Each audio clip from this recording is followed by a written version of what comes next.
Memorizing content is often a nightmare for O Level Pure Bio and G3 Bio students. Yes, it's true, Bio is the most content-heavy science. Usually, the solution teachers give is just study more or just memorize lah.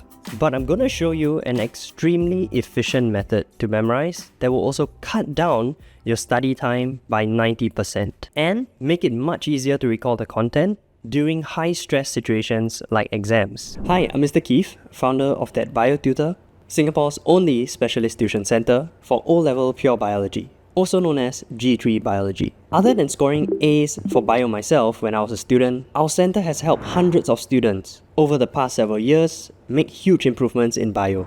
Here are just some of the examples on screen. Even if you don't think of yourself as such a smart student, the average student in TPT makes a great improvement of 2.3. That's equivalent of going from a C5 to an A2. Our channel is all about helping students like you, so subscribe if you want to ace bio. In this video, I'm first going to reveal how I use memory shortcuts to memorize large chunks of important bio content and keywords. Next, I'll give you examples of memory hacks that fill in the gaps of memorization and how you can easily make your own to suit your needs. Lastly, I'll show you the scientifically backed method for brute force memorizing abstract things, such as definitions and parts of biodiagrams. Take a look at this table that summarizes the functions of the liver. This is from the topic Nutrition in Humans, part of the digestive system. By the way, this summary table is found in our free notes, link in the description. So you notice there are 5 main functions here: detoxification, breakdown of hormones, bile production, deamination, and blood glucose regulation. So if I were answering a question that asked me to list or describe the functions of the liver, I would use a memory shortcut, and in this case, what is called an acronym, where each letter will remind me of a point. At the same time, each letter reminds me of a useful keyword that I will use in open-ended questions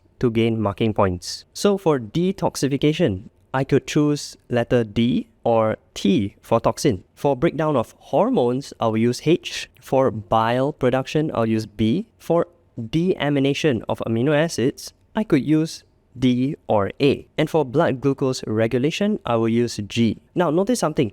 If I use D for detoxification as well as D for deamination, it would be much harder to recall in the exam because that's confusing. Which is it referring to? So I usually prefer, in my acronyms, to make every letter unique. So for the deamination point, I actually chose to use A to remind myself of amino acids being metabolized. So in this case, it would be DHBAG. And I purposely arranged it in a way that is easier to remember. Now, an important note for making acronyms like this is that you can only do it when the content doesn't need to be listed in a strict sequence. For such a question, I could list the functions of liver in any way I want. So I turned it into DHBAG, which means don't have bag. And this reminds me of a story. Back when I was in secondary school, I was gaming on my phone in the MRT. When it reached my stop, I was still glued to my phone, and I just got off the seat and started walking out the train towards school. Along the way,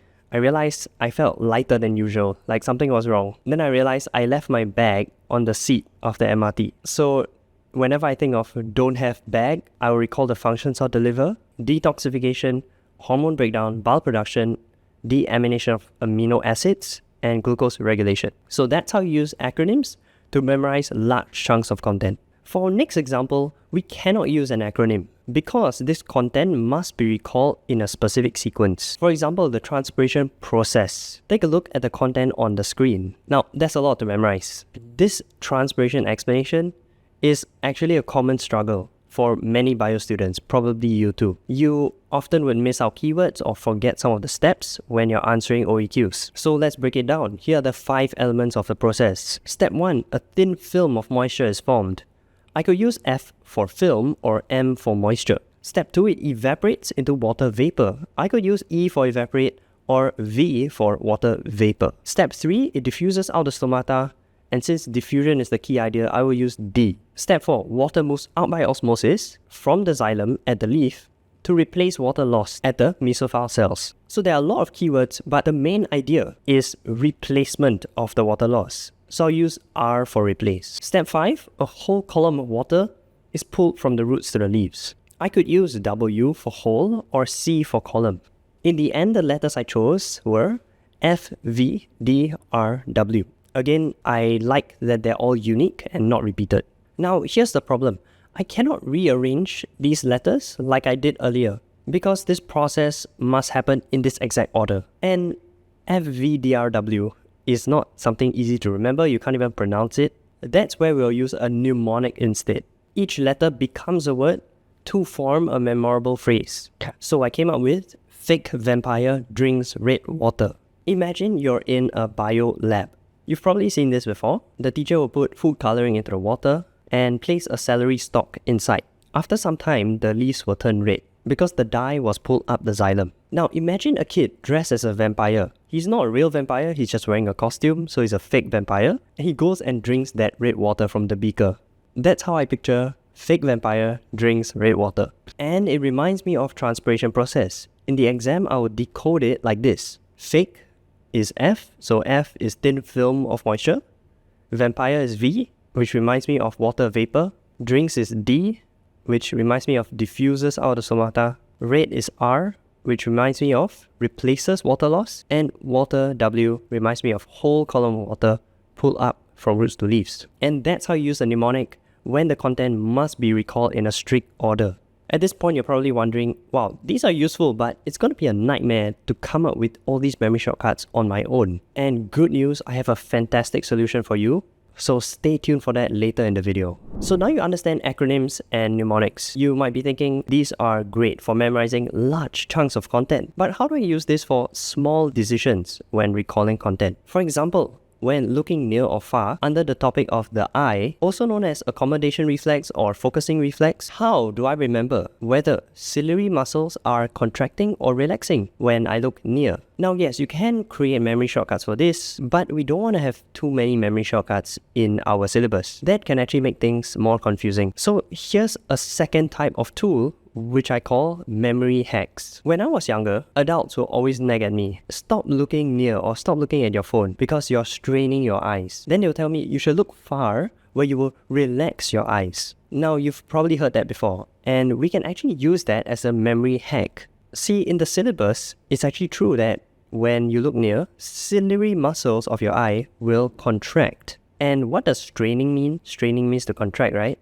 So I remember, adults nag at me, looking near will strain your eyes, and that's actually true. Looking near will contract my ciliary muscles, and looking far relaxes them. So this is my internal logic, and instead of blindly memorizing, I can rely on these memory hacks. And instead of brute force memorizing, I can rely on these logical and intuitive hacks. Let's use another example, still under the topic of the eye. Pupil reflex. We know in the iris, there are radial muscles and circular muscles. In the dark, do radial muscles contract or relax? So you probably struggled at deciding that unless you already knew my memory hack. So here's my hack. I imagine radial muscles as a kid who is very scared of the dark. When the lights go off, this kid will be like, oh, and they tense up. So dark means radial muscles scared, therefore radial muscles will contract. And when the lights go back on, they're like, phew, they relax. So that's why bright conditions, radial muscles will relax. What about circular muscles? Here's another memory hack I use. I just tell myself they do opposite things. There's a bio concept you probably know called antagonistic muscles. That's when one muscle contracts, the antagonist muscle always does the opposite, so it will be relaxed. So I don't even need to memorize circular muscles. I just use the memory hack for radial muscles. It's like a kid scared of dark. And then once I have the answer for radial muscles, the answer for circular is just opposite. So you notice that memory hacks are just intuitive associations. These are things you already find intuitive, that make sense to you, and that makes bio way easier to remember. You're probably thinking, Mr. Keefe, these methods are amazing. If I had memory shortcuts and memory hacks for the entire bio syllabus, then bio becomes so easy, and I would definitely cut down my memorization time by 90%. But here's the problem, Mr. Keefe. I'm not a very creative person, and I can't come up with all these memory shortcuts by myself from scratch. Plus, it would take a lot of time to create. You're right, these actually took me a lot of time to create and to refine over the years. It's not realistic for a student to do this for the whole syllabus, especially when you have to juggle multiple subjects, CCA commitments, and still trying to have a life. So I've got very good news for you. Over the past few years, I've already created them, refined them, and compiled everything into our free bio notes. This is specifically for O Level Pure Bio and G3 Bio students. We actually use and teach these exact memory shortcuts to our students at ThatBioTutor. Even if you never join us, you can still benefit from them.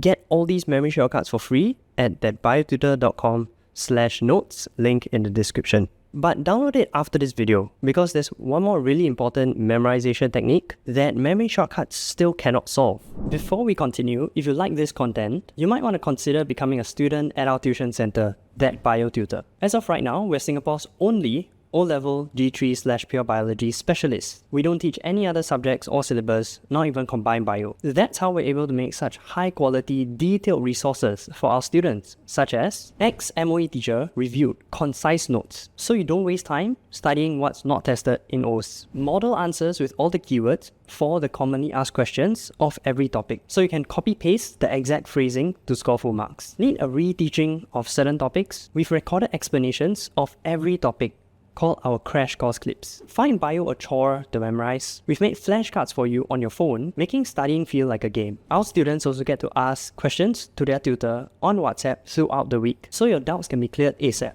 To learn more about our classes or sign up for a trial lesson, go to thatbiotutor.com, link in the description. Not sure on joining our class yet? You can still get our entire content notes for free at thatbiotutor.com/notes, link in the description. Now, memory shortcuts and memory hacks are great, but how do you use them for memorizing abstract things like definitions or parts of bio diagrams? Let me tell you the story of how I discovered the solution. Back in JC, I was taking chemistry, and under organic chemistry, we had to memorize a huge number of weird equations. The exact numbers, the molecules, conditions like temperature and pressure, even the catalyst that's required. On top of that, you have to know when to deploy each equation. That's why organic chemistry is known to be the hardest topic in JC chemistry. And for 1.5 years out of the 2 years in my A-level journey, I never actually memorized it, and I was always lost when doing those questions. Then a few months before the prelims, I had enough. I decided to actually try memorizing them using flashcards. I didn't want to write out physical cards, that would take too much time, so I downloaded a free app called Quizlet and started making the flashcards on my phone. One side would be the question, and then the other side would be the answer. After just 2 weeks of practicing, 10 to 15 minutes a day, I had memorized all the equations like the back of my hand. I could even test my friend who was much better at chemistry than me at the time, and I would get all the answers right consistently. I was honestly shocked. Something that was impossible for over 1.5 years became easy in just 2 weeks. The reason why this works is because of two scientifically backed principles: active recall and spaced repetition. Active recall is when you force your brain to retrieve the answer, and that mental effort actually strengthens that memory. Spaced repetition is when you test yourself over increasing time intervals, so the memory gets reinforced before you forget it.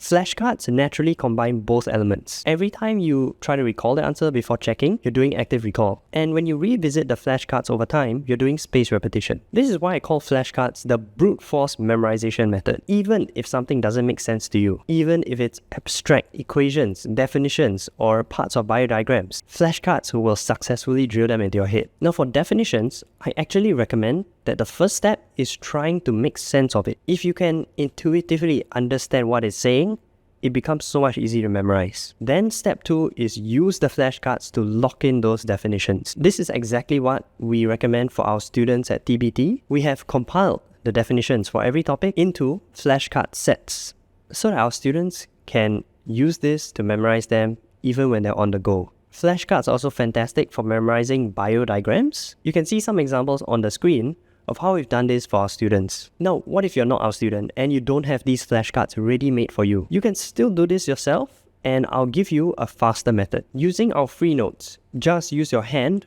or a piece of paper to block out the answer. Then you test yourself and reveal it to check.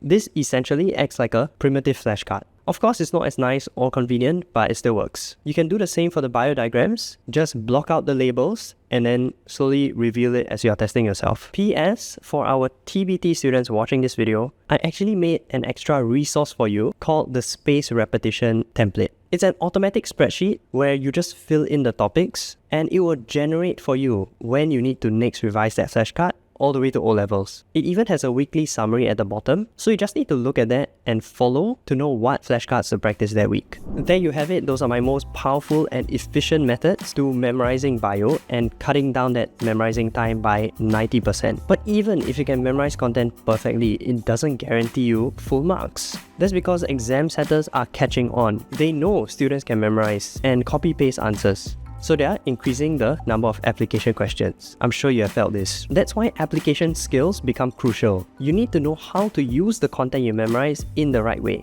If you want to learn my simple method to reliably figure out application questions, click here.